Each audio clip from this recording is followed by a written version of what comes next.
All right, man. So we're back again. Uh, as you saw in my last video, it was kind of short, but kind of exciting. I got the Bronco running. It's running really good.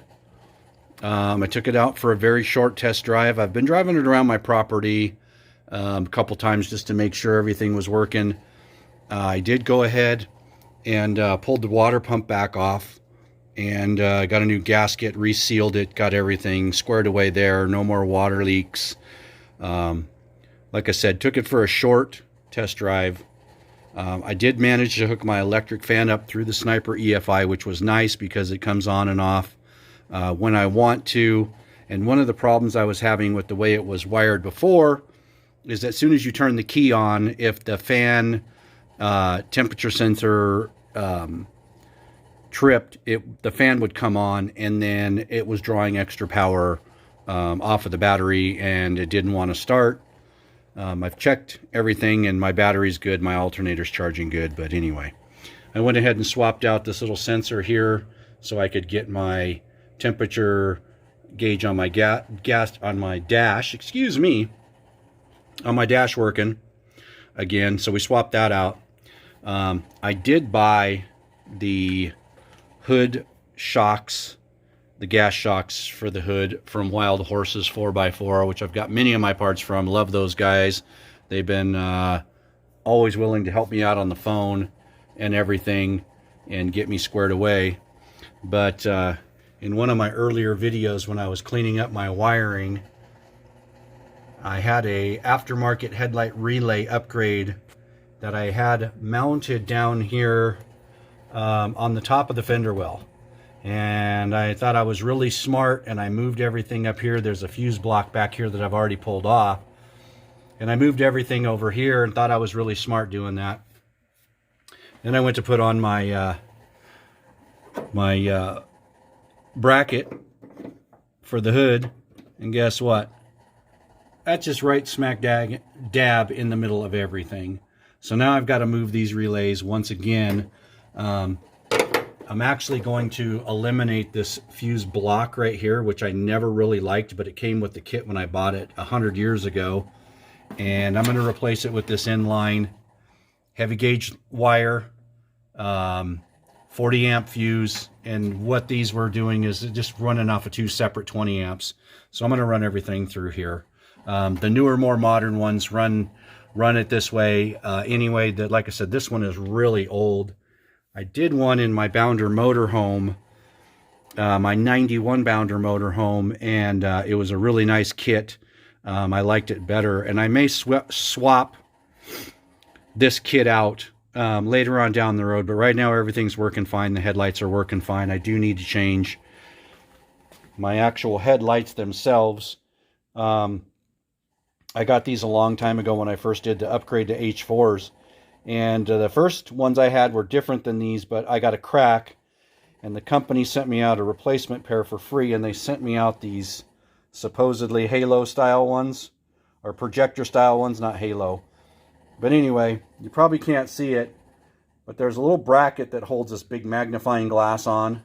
And one of them is broken on one side. So when you're going down the road, the thing's vibrating all over the road, and it just looks like the headlight bulb is in there just flickering around, and it's really stupid. So I'm going to probably call Wild Horses once again and upgrade to some nice LED headlights.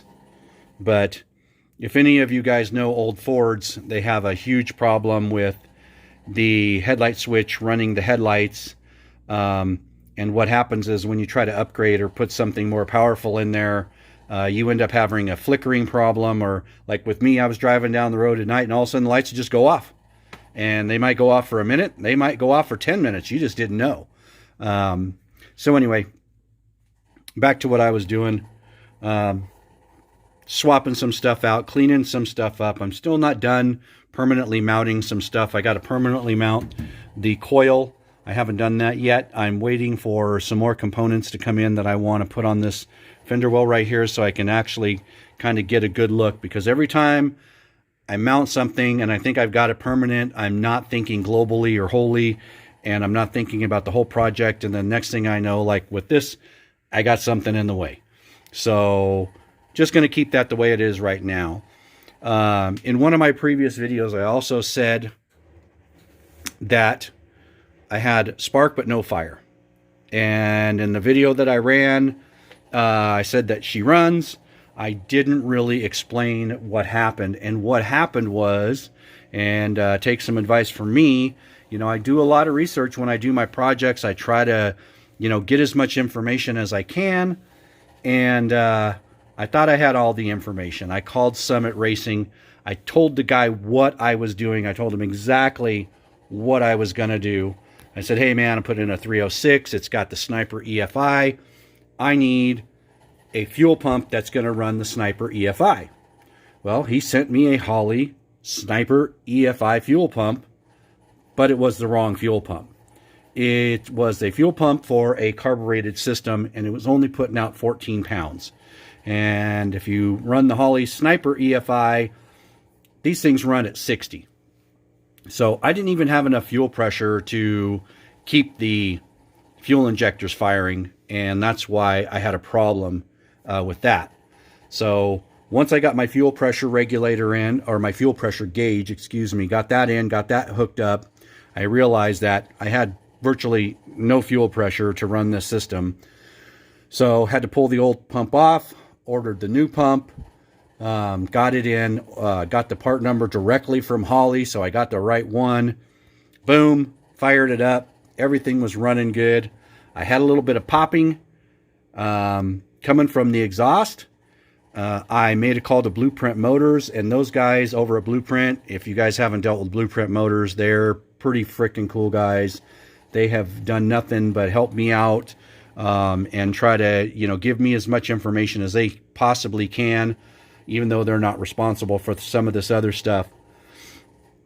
What ended up happening is when I put in these nice wire dividers and I set all these up, I mean, I laid these out on my workbench. I had it all done. I thought I did everything right. Well, I didn't. And I got 7 and 8 crossed. So I was actually having, you know, a misfire. The motor actually sounded really good. I couldn't believe it. Sounded really good. But it kept popping through the exhaust. It wasn't popping through the carburetor or through the throttle body. It was popping through the exhaust. And the tech guy over at Blueprint went over the firing order with me on the cap, but I didn't trace down each individual wire when I had him on the phone. And he goes, well, your cap is wired correct. I said, okay, good, because I got my firing order from, once again, I got it from Blueprint because it was different than my old motor. So it's the newer 5.0 firing order. So anyway, to get that situation squared away, I get off the phone with the guy and I start tracing these wires back one at a time individually. Sure as shit, when I go to look back at the back one back there, it's in the wrong hole. So this is the side that I cut really tight to get into this sharp corner right here. And it was about all the wire I had left to swap out number 7 to go to number 8. This one's a little bit long. This one's just a hair short, but that's okay because everything worked out for the best. And once I switched those over, new fuel pump, got everything, fired it up, man, this thing, just, you heard it. Poor audio, of course, on the last video there. Nothing I can do about that. But this thing runs really good. Drives really good. The only problem is it's an old Bronco, and I got to make some final adjustments on the front end because this thing is not very good on the road. She still wants to squirrel around a little bit. She doesn't have good road manners. So I think I got something out of adjustment on the front end. I told, you know, if you look at my other videos, I put in the tie rod and the drag link, all adjustable and everything. I tried to measure everything out exactly as I had it, as it came off. Maybe that was my problem. Maybe my old one was out of adjustment, and that's why I have such crappy road manners. But I'll get that situation straightened out either way. So, but yeah, I just wanted to give you an update on that because when I posted my last video, I kind of realized I didn't explain what some of the problems were that I had. When I said I had spark and no fire, or fire and no run, whatever I said. And that's what we found out. That's what we fixed. So like I said, now it's just kind of going back through everything, cleaning up more wiring, rewiring, as you can see I'm doing today, rewiring some stuff. I'm going to put my tack back in, up on my steering column, and just finalizing all this last minute stuff. Now that I've got it running and I know everything's running right now, I can come back in and just start doing the final mounting of everything and kind of placing everything where I want and figuring more stuff out. This is not the last of what's happening here with my Bronco. Like I said, I'm going to switch out the headlights. I've got a bunch of plans. The next big thing I need to do relatively quickly is swap out the shocks. The shocks are Rancho 5000s from about probably 20 years ago. They don't show any signs of wear and tear, but the old Rancho 5000s, if you ran them way back in the day, man, these things run like frickin' steel roller skate wheels on concrete. You know, there's just no give. So going to switch them out for something a little bit softer, a little bit more roadworthy. Not going to be doing any rock crawling or serious 4x4 in this thing. Going to try to keep it nice and pristine. But anyway, I'm getting a little long in the tooth here, guys. This video is getting a little long. I'll update you when I have some more stuff to do. They make a really nice reservoir that goes over here that is your overflow tank and your windshield washer bottle. And I'm going to get that swapped out here real soon because I had to take out my overflow bottle over here. I took it off. I didn't like it. It was taking up too much room. And so they have this really nice upgraded one where both of them fit right over here in the corner. That's going to be a nice upgrade. I'll show you that when I get it. But this is where we're at today. This is what we got so far running and driving. So hopefully once I get all this squared away, I got a couple more things to buy. I want to put a new vacuum modulator on the transmission. It's not shifting right, and I'm going to swap out for the adjustable one and see if I can get my shift points where I want them. Still got to do my kickdown cable. That's still a pain in the butt. And for all of you, I cannot find any videos on, you know, these kickdown cables about where they're supposed to be at. You know, mostly, you know, you gotta kick it full throttle to get that kickdown cable to activate. And I want to have some adjustability on this and some variability on this. So I'm looking for a special kind of a barrel fitting that's going to fit on the throttle linkage on the side of the throttle body and capture my cable so I can leave a little bit of extra cable there. So if I'm not happy with the adjustment of where the kickdown is, I'm going to be able to adjust it. If I can find it, great. If I can't, I've got to cut the cable and go with it there. So, all right, guys, this is getting a little long, so I'm going to cut it off here. Just wanted to show you some stuff and give you an explanation. If you like my video, great. If you don't, great. Not a professional YouTuber, not a professional mechanic, just some guy that likes to work on his own cars. And if you got any pointers or somebody out there knows how to do this this kickdown cable, yeah, I could sure use some help on that because I've been researching and I really can't find anything on it. You know, these guys, they put them on all day long. They show you the videos of them putting it on. They don't show you how they adjust it or cut their cable. There was another brand.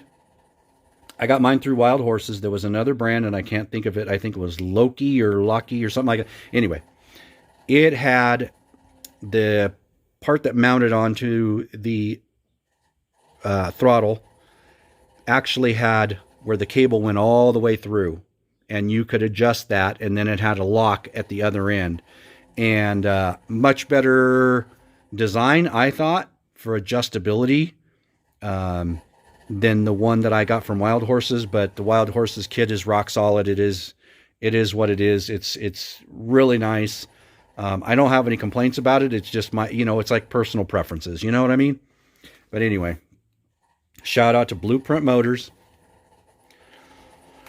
Wild Horses 4x4, Bronco Graveyard, my brother, all my friends, everybody who helped me with this so far, because I've gotten a lot of input and a lot of help, and I couldn't have done it without them. So, cool beans.